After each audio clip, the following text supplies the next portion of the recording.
He never looked like he belonged there.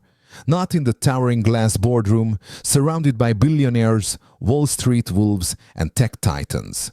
Not in that ironed button-down 2 sizes too big, shoes scuffed from years of walking, not riding. But Malik Harris wasn't there for appearances. He was there because someone, somewhere, made the mistake of letting raw brilliance slip through the cracks. At just 19, Malik was already being whispered about in online forums. Codebreaker prodigy, data whisperer, digital ghost. But to most of the world, he was just the cleaner's kid. His mother had scrubbed those marble floors for years, unseen and unheard, until the day a financial anomaly caught her son's eye.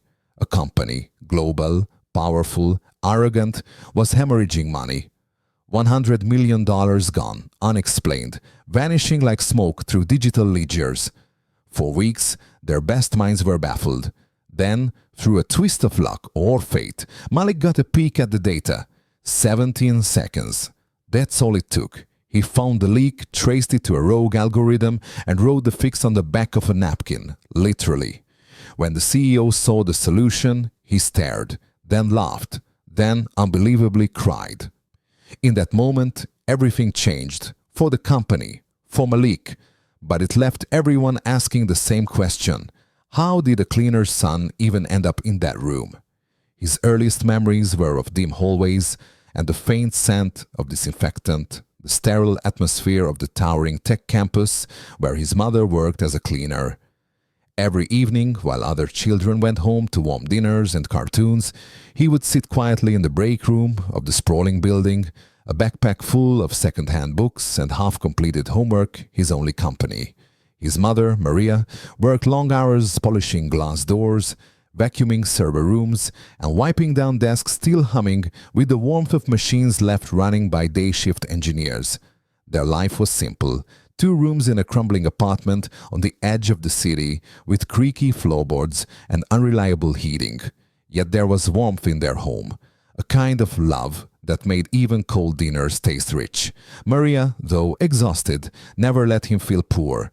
She would smile after her shift, brush the dust from her sleeves, and sit beside him while he rattled off questions about electricity, machines, and what the cloud really is. From a young age, it was clear he was different. At 6, while waiting in a quiet corner of the tech building, he overheard 2 IT workers struggling with a software glitch. Without invitation, he approached, peered over their shoulders, and pointed out the error in their code, something he had seen in a borrowed book 2 days prior. They laughed at first, until they tried his solution. It worked. Soon word got around. A janitor's boy who could troubleshoot networks, fix boot loops, and solve Rubik's Cubes in under a minute. He wasn't just precocious, he was brilliant. At home, he dismantled broken electronics Maria found discarded at work. Keyboards, routers, even a cracked tablet. He rebuilt them, reprogrammed them, turned trash into treasure. Despite the hardship, there was never resentment in his heart, only gratitude. His mother was his world. She believed in him fiercely, never once doubting his potential. On nights when they had little more than rice and eggs, she'd whisper, "One day, you'll be the one designing those machines I clean." He'd nod, quietly determined. Her sacrifices became the fuel for his dreams. In the quiet corners of that gleaming tech empire, the janitor's son began building his future. One puzzle, one broken circuit, one whispered dream at a time. Though brilliance flickered behind his eyes, the world rarely looked long enough to notice. In a company bursting with innovation and ambition, he was invisible, a skinny kid in worn sneakers, sitting quietly in the lobby or crouched near the vending machines.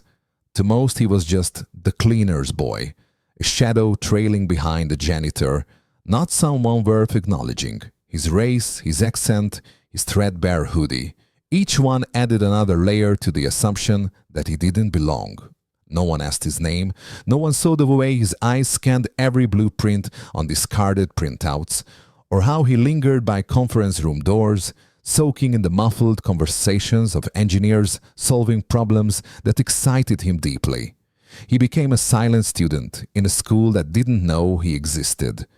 After school, while waiting for his mother to finish her shift, he'd slip into empty meeting rooms, pull forgotten books from recycling bins, and study diagrams left on whiteboards, old technical manuals, outdated programming guides, trash to others, treasure to him. His learning was pieced together from scraps. He read in between cleaning breaks, listened in hallways, and scribbled equations on napkins or the back of cleaning schedules. He watched engineers debug systems through glass walls, memorizing commands he didn't yet understand, only to research them later using a slow public computer at the local library. Yet no one looked twice. His questions were often brushed aside when he dared to ask. Once, he tried to join a conversation about server security, offering an idea he had read about in an old Linux guide. The engineers smiled politely, then turned their backs, assuming his words were mimicry, not original thought. But he didn't stop. Every moment at that building became a lesson. His notebooks, filled with diagrams, code, and theories, became his secret world. No one clapped when he solved complex logic problems or figured out how to bypass outdated firewalls on retired laptops. His talent, rare, raw, and relentless, remained hidden beneath the surface, buried under assumptions. He was a ghost in a kingdom of machines, unnoticed but quietly evolving, watching, learning, waiting for the day the world would finally see him. It was a stormy Thursday evening when the moment arrived, uninvited and unexpected. The kind of day that starts off normal and ends up rewriting a life. He was sitting in his usual spot near the vending machine, headphones in but music off, his eyes scanning the pages of a dog-eared manual on system architecture. His mother was somewhere on the top floor, cleaning out a boardroom. The hum of fluorescent lights filled the air, interrupted only by the faint clatter of keyboards and muffled conversations. Then everything shifted. Suddenly, alarms flashed red across the office dashboards. People jumped to their feet. Phones rang. A wall of tension swept through the glass-wall-thick hub like a wave. The hum turned into a roar. From his corner he heard fragments. Firewall breach, compromised nodes, full system rollback. And then the number that made everyone's face go pale. This could cost us $100 million. The company's primary cloud infrastructure had suffered a massive failure. Core systems were rapidly crashing and backups weren't syncing properly. An entire week's worth of client data teetered on the edge of deletion. In the war room, engineers barked commands and theories over each other, whiteboards filled with deadened ideas. Nothing was working. He sat motionless, heart pounding. Quietly, he stood and moved a little closer to the commotion, clutching his notebook. A large screen showed lines of the panicked code, flickering and failing to compile. He didn't understand everything, but enough. Enough to recognize that the error wasn't hardware, but a cascading software misfire triggered by a faulty patch to the authentication module. His mind began to race. He had seen this pattern before in a discarded textbook and again in an open-source community forum he followed online. It was rare but solvable.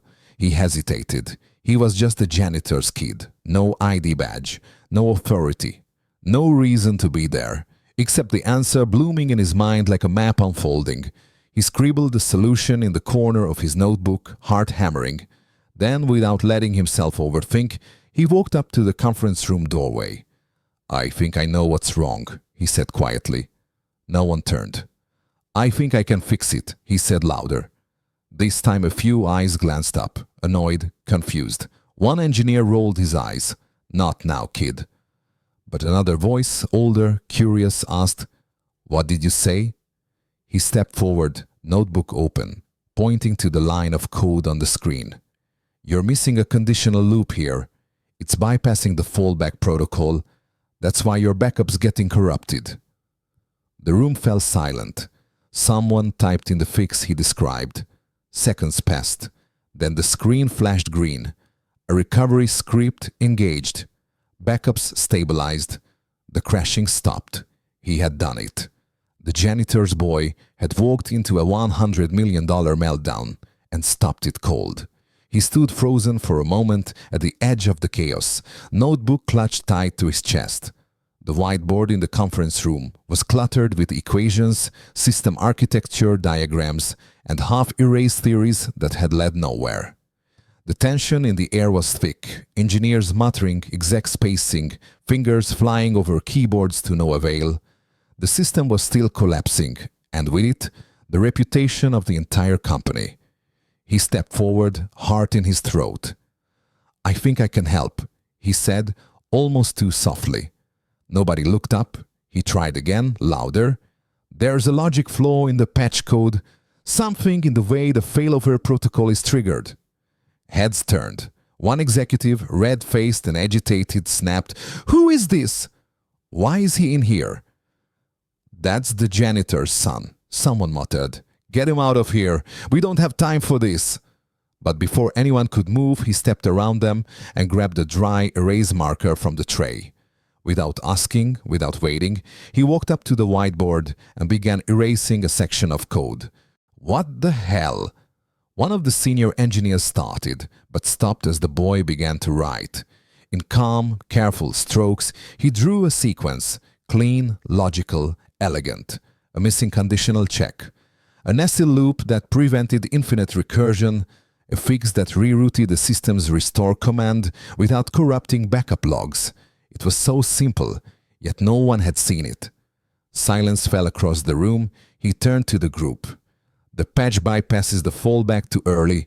That's why the backups are failing. It's not reading the secondary verification chain. If you apply this loop here," he pointed, "you can force the system to delay its rollback just long enough for the buffer to clear."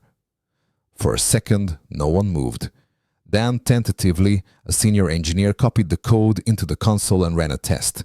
Everyone held their breath. Green lights flickered on. The system, moments ago on the brink of total collapse, began stabilizing. Logs restored. Data synced. One by one, the emergency alerts disappeared. It worked. The boy stepped back, his voice quiet. "That should hold. But you'll want to recheck your authentication protocol after the reboot." A long pause followed. No cheers, no clapping, just stunned disbelief. Executives exchanged wide-eyed looks. Engineers stared at the screen, then at the boy, then back again. "How did he—" someone began. "That fix—" "It's brilliant," another whispered. Yet no one quite knew what to say. They had just been saved by a child, a cleaner's son. A ghost in their building they'd never once seen for what he truly was. Not an interruption. The CEO arrived minutes after the crisis had been averted, expecting the worst. He pushed through the glass doors with urgency, flanked by assistants and security, his phone pressed to his ear as he demanded updates. The last report he'd received said the company's core system was on the verge of collapse, client data was vanishing, and $100 million was about to go up in digital smoke. But the war room wasn't chaos anymore. It was silent, eerily so. Screens glowed green. Engineers stood frozen, eyes locked not on one another, but on a boy, small, thin, in scuffed sneakers and a faded hoodie, standing beside the whiteboard. The CEO paused. "What happened?" he asked sharply. An executive cleared his throat. "The system's back online, sir. Backups were recovered. It's fixed." "By who?" the CEO demanded. Everyone hesitated. Then a senior engineer gestured toward the boy. "Him." The CEO blinked. "I don't understand. Who is he?" "The janitor's son." Silence again. He stepped forward slowly, scanning the boy's face, then the whiteboard, still covered in the boy's clean, efficient fix. "You did this?" he asked. The boy nodded. "I overheard what was happening. I'd seen that kind of bug before, in an old programming book. It wasn't your hardware. It was a logic flaw in the backup sequence." The CEO studied him for a long moment, then turned to the nearest engineer. "Is this legit?" "It's better than anything we came up with. He caught it in seconds." He exhaled, a mixture of disbelief and dawning admiration in his eyes. His tone softened. "What's your name?" "Luis," the boy said quietly. "And your mother?" A voice answered from the back of the room. "Maria," she said, stepping in still in her company-issued cleaning uniform, clutching a mop handle. Her face was pale with worry, her eyes on her son. The CEO turned to her. For a moment, words escaped him. Then he stepped forward and extended his hand. "You raised an extraordinary young man," he said. "He saved this company." Maria's eyes welled up. She looked at her son, pride and disbelief mingling on her face. "He's always been like this," she whispered. "Always curious, always learning, but no one ever saw him." The CEO looked back at Luis, this time not with skepticism, but with deep respect. "Well, we see him now, and I have a feeling this is just the beginning." In that moment, the boardroom full of executives and engineers wasn't just a place of technology and power, it was the stage for something far greater, the recognition of brilliance that had long gone unnoticed. The CEO stood humbled, not by code or crisis, but by the quiet genius of a boy and the unwavering love of a mother who never stopped believing in him. The boardroom still hummed with quiet disbelief as the CEO cleared his throat, drawing everyone's attention once more. His eyes locked onto Luis, no longer just a boy in a hoodie, but the savior of their company. "Luis," the CEO began, his voice steady but warm, "what you did tonight is nothing short of extraordinary. You saved this company from losing hundreds of millions, but more than that, you showed us something we had overlooked for far too long." Luis shifted nervously, glancing briefly at his mother, who stood beside him, her hands trembling with emotion. "We don't often get a chance to make things right," the CEO continued. "So here's what we're going to do. We want to offer you an internship here with full access to our resources. We want you mentored by our top engineers. And beyond that," he said, looking at Maria, "we'd like to provide a scholarship for Luis to attend the best schools, so that his talents can be nurtured and grow." The room was silent, the weight of those words sinking in. Luis's mother broke down, tears streaming freely now, mixing disbelief with a deep, proud joy that softened the harsh lines of her worn face. Maria's voice cracked as she whispered, "He always dreamed of this. But I never dared hope." The CEO nodded, his gaze never leaving Luis. "You deserve every opportunity, and we won't let your brilliance go unnoticed again." Luis swallowed hard, emotions swirling inside him. For years, he had been invisible, a ghost in the halls, a quiet observer. Now he was seen, not for where he came from, but for what he could become. Maria looked around the room, at the executives, engineers, and the gleaming glass walls of the company her hands had cleaned countless times. She realized something profound. The woman who had once mopped these very floors now stood witness to her son's transformation, from janitor's son to genius in residence. Luis took a deep breath, meeting his mother's tear-filled eyes, feeling a surge of gratitude and determination. This changes everything," he said softly. And in that moment, a new chapter began, not just for Luis and his mother, but for a company and a world ready to recognize true talent, no matter where it came from. News of Luis's extraordinary breakthrough spread quickly throughout the company, sparking a wave of inspiration among employees at every level. What had once been a rigid, hierarchical environment began to shift, as colleagues realized brilliance could come from the most unexpected places. The story of the janitor's son who saved the company became a symbol, a living proof that talent often hides in plain sight. In response, the leadership team launched a new diversity-driven innovation program designed to uncover and nurture hidden potential within the workforce and beyond. This initiative actively sought to break down barriers related to race, background, and social class, creating channels for mentorship, skills training, and career growth for employees from all walks of life. The company culture began evolving. Open-door policies encouraged collaboration, and managers prioritized inclusion, realizing that diverse perspectives fueled creativity and resilience. Workshops and hackathons became regular features, emphasizing teamwork between engineers, administrative staff, and even janitorial teams. Luis thrived in this environment. No longer the unseen boy, he became a trusted advisor and mentor. His natural affinity for AI and logic led him to spearhead training sessions on new machine learning algorithms and system optimizations.